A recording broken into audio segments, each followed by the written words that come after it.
I've just got back from the doctors. Good news is it's not a hernia, and it's nothing at this stage to be too worried about. It's nothing sinister, and the doctor's putting it down. So I've had this sort of knot in my stomach, and it started. And the doctor had said to me, "When did it start? When did it start?" And I said, "Well, started last night. Okay, when I started thinking about this game." Okay, and he said, "What are you talking about, bud?" And I said, "Well, I'm just putting together a bit of a preview for Carlton's round 4 clash against the Gold Coast Suns at Metricon Stadium, last game of the round, 4:10." And he just said, "What, it started to come on then?" And I said, yeah, I know. And I sort of slept through the night, woke up early, and I was, we've just put it down to a little bit of stress. And as I think about this, and as this knot in my stomach continues to grow, I'm going to be honest, this game worries me. It worries me. And I think I know why. And it's more a feeling. It's more a feeling than looking at the Gold Coast Suns and thinking, well, this is a really good football team. It's more a feeling, and it's based on a number of things. And it's more of a fan feeling, a Carlton fan feeling, and given the history between these two clubs, given the history, the Gold Coast Suns coming into the competition in 2011, we've played them 15 times, we've won 8. They've won 7. So we've got our nose in front in that regards, head to head. But I think since coming into the competition in 2011, the Suns have inflicted some significant pain on our footy club.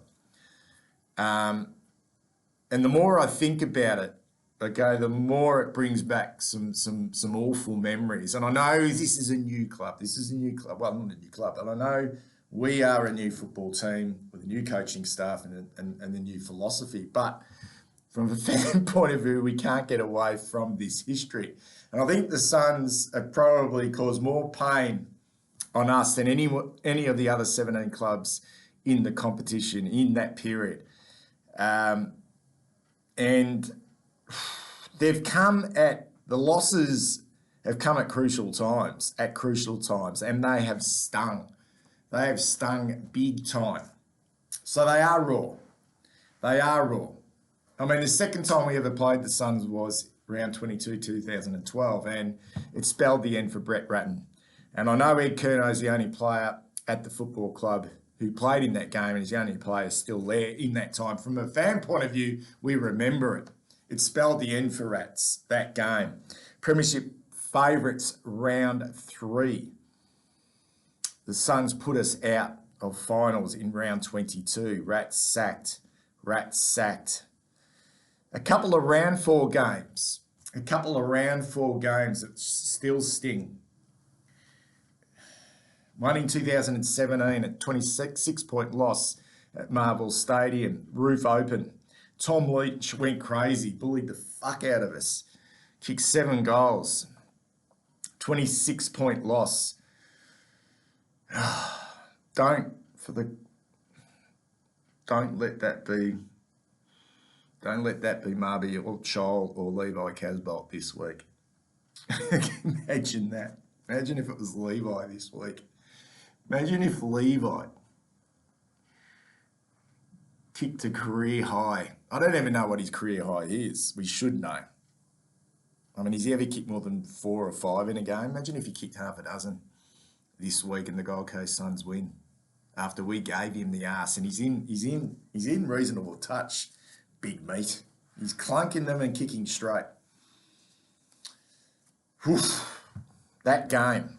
We beaten the Bombers the week before, and then when we came out, we dished up that under Brendan Bolton. Another round 4 game. This spelled the end for Bolts. And it ruined Brett Ratton's career, the Suns. Then it ruined Brendan Bolton in 2019 round 4 at Metricon. 2-point loss. We remember it. Lockie Plowman, Mark Murphy, Kate Simpson all falling over each other with 20 seconds remaining on the clock, trying to hang on to a 4-point lead, and they did everything possible not to even grab the ball. Jack Bowes picks the ball up, snaps it on his left foot, rolls through. 10 seconds remaining. Camera goes to Brendan Bolton sitting on the bench, the poor bastard. Oh my God, that one. And then last year, I mean, we talk about poor Brendan Bolton and Brett Ratton. What about David Teague last year? I mean, round 21, we're up at halftime, and then Tuke Miller goes crazy, 34 touches, 2 goals. They steamroll us at Docklands. There's a bit of a curse with this football club. Geez, Mickey Moldhouse did all right against them. I mean, we often criticise Mick Moldhouse, but he went 3-0. He went 3-0 against the Suns in his time at Princess Park. So I just feel, I don't know, given that, it just worries me. The time slot, humidity, Sunday, last game of the round, we're 3-0. We go into this massive favourites against the team really we should be beating, and really should be keeping at arm's length. And that's the other point I want to raise. His inability so far, particularly in the last 2 rounds, and I know the Bulldogs are quality, and Hawthorn, okay, they played exceptionally well after halftime last week, but this inability to keep a team at arm's length, okay, is a bit of a concern, and I'm sure the coaching staff and the players will try and address that. But there has been huge momentum shifts over the last 2 weeks, and I don't believe the Gold Coast Suns are good enough if we get a big lead early in this game to pull the lead back. But it's a worry. It's a worry. So is there still some mental scars in that regard? And we've yet to prove. We're yet to prove, and they've been tremendous wins. They really have. And every win we have from now on is going to be better than the previous win. I honestly believe that. And it doesn't matter who we play. But are there still, and I'm sure there is, some mental scars associated to this inability to stranglehold the opposition, particularly when we're in control. And I know there's huge momentum shifts in a lot of games. Even Melbourne, okay, the reigning premiers, have had their issues in that regard.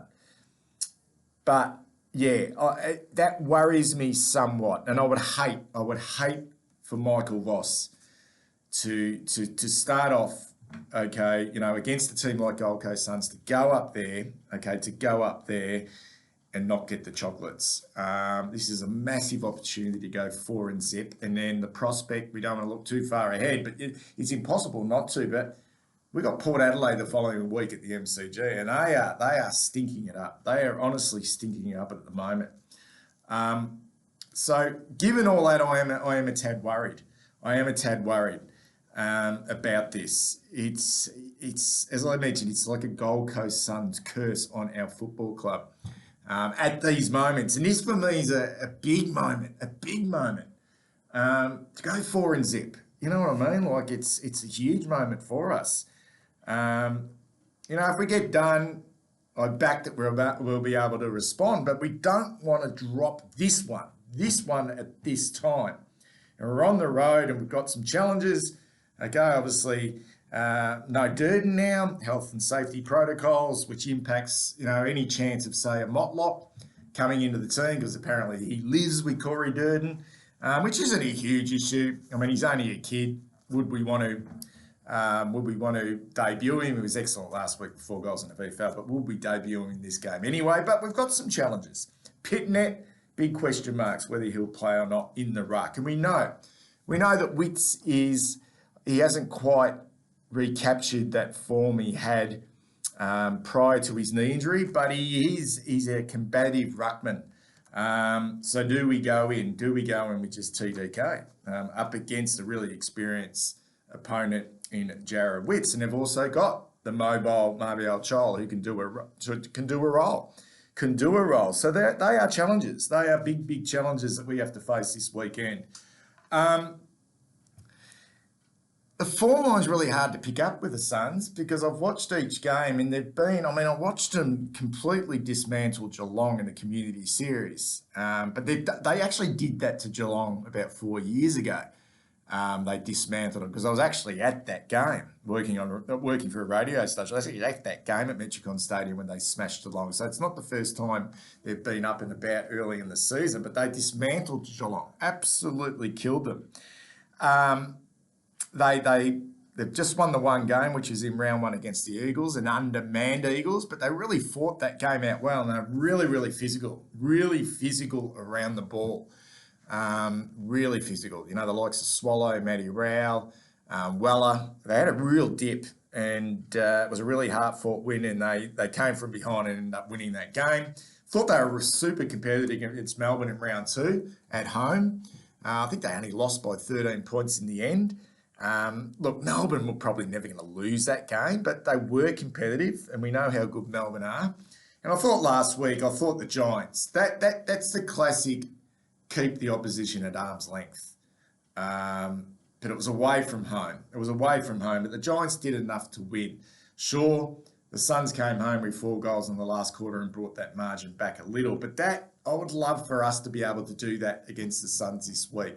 I don't want to have another situation where I'm having a heart attack watching this game. The journey has been fantastic so far, but it's our health, our well-being is going to cop a hammering if we continue to let teams back into the game. So reading the form line, they've been competitive, but we know the Suns are genuinely competitive at the start of the year, and they've beaten us twice in round fours. Okay, so there's a little bit of history there. Look, their forward line. The other thing that also worries me about the Suns in this game is it feels to me like there's going to be some players from the Gold Coast Suns who, because they're up there and we're down here, there's going to be some players who we don't necessarily rate who are going to get under our guard. You know, those types of players who've been pretty quiet at a quiet start to the season, or have had a couple of quiet years, and all of a sudden we play them back into form and they bob up and kick goals, or they do this or they do that. They take intercept marks down back, and suddenly they find form against us. Is that just me being paranoid? I don't think so. So I look at their front half. Casbolt, Chol, okay, that's okay. They're both pretty good contested grabs. They've also got Lukosius as a third tall. It's a handy forward line. That trio have kicked 16 goals between them so far this season. And I've got Josh Corbett, who started as a sub last week. So will he play? And we're not blessed with talls down back at the moment. I know Lewis Young was good last week, but there's another big job for him. He's going to have to play well on one of those talls this week.